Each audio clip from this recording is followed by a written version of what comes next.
describe him to me. And Muslims, look at the description of your Rasul. And for some, this would be the first time you hear what your Prophet looked like. I saw a man of striking appearance. ظاهر الوضاء أبلج الوجه, radiant face, حسن الخلق, beautifully created. لم تعبه الثجلة, his belly wasn't protruding. ولم تزر به السعلة, nor was his head disproportionate and small. وسيم قسيم, proportionate and delicate, finely made, a specimen of a creation.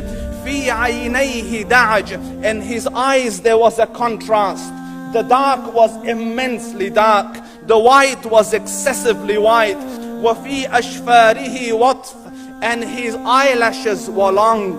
وفي صوته صهل, and in his voice was a natural echo. وفي عنقه سطع, and his neck was elegantly long. وفي لحيته كثاثة, his beard was full and thick. أزج أقرن, his eyebrows were arched, but they were not joined. It was separated. In summit, فعليه الوقار, when he was silent, dignity covered him. وإن تكلم سماه وعلاه البهاء, and when he spoke, it was audible and clear, almost commanding and overtaking. أجمل الناس وأبهاهم من بعيد, from afar the most striking and outstanding in appearance. وأحسنهم وأجملهم من قريب, and when he came near, the best of them and the most handsome of them in closeness. حلو المنطق, such an exalted and sweet level of logic. Like when he used to speak, it was so coherently logical, it was smooth and easy to understand. فصل لا نزر ولا هذر, he was to the point, not excessive, nor too short. كأن منطقه خرزات نظم يتحدرن, his logic, his utterances, his words were like jewels coming out of a necklace, calculated, polished, one after the other, it would flow magically. ربعة, he was medium in height. Your eye didn't have to strain to look up at him, nor was it tedious to look down at him. He was a comfortable sight to look at. له رفقاء يحفون به, he had friends, the people that were with him, they were working around him to try to serve and protect him. إن قال سمعوا لقوله, when he used to say something, they used to hearken to what he used to say. وإن أمر تبادروا إلى أمره, when he commanded, they used to compete to fulfill the command. This is Muhammad Rasulullah. This is Muhammad Rasulullah. Anas ibn Malik says, he says, I came out one night, it was the full moon night.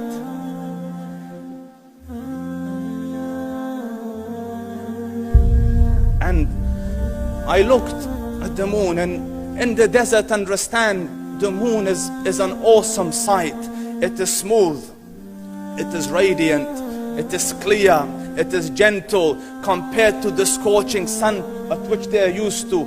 So the moon was the epitome of beauty. So he says, I came out at a full moon night and I looked at the moon and I saw it, beautiful, handsome. So I said, let me go see if the moon is more handsome or my Prophet is more handsome. Let me see if that is more beautiful or the Prophet is more beautiful. So I went and I saw him standing afar. So I looked at his face and I looked at the moon, and I looked at his face, and I looked at the moon, and I looked at his face, and I looked at the moon, and he said, Wallahi, he was more handsome than the moon in its entirety. That is just the look of your Rasul. Aisha radiyallahu anha says, I was sewing with the needle, my needle dropped in the dark, I couldn't find it. I said, Ya Rasul, I can't find it. He moved his face close, and I swear, out of the radiance of his face, I found my needle. And the Prophet sallallahu alaihi wasallam was mind-bogglingly handsome, but his handsomeness was covered with waqar and jalal and hayba. The Sahaba say, when we used to sit at his feet, two feelings conflicting would come on the heart. The first one, you wanted to look at him. You wanted to behold the majesty of his face. And when you wanted to look up, shyness used to overtake you, so you used to look down. Amr ibn al-As says, I sat with him many times, but if you ask me to describe his face, I can't describe it. I wouldn't be able to look up to him ijlalan wa ta'zeeman. I couldn't look up at him. And that is why he didn't have the problems that Yusuf alayhi salam had. Because it was difficult to penetrate the awe and the splendor of the Rasul.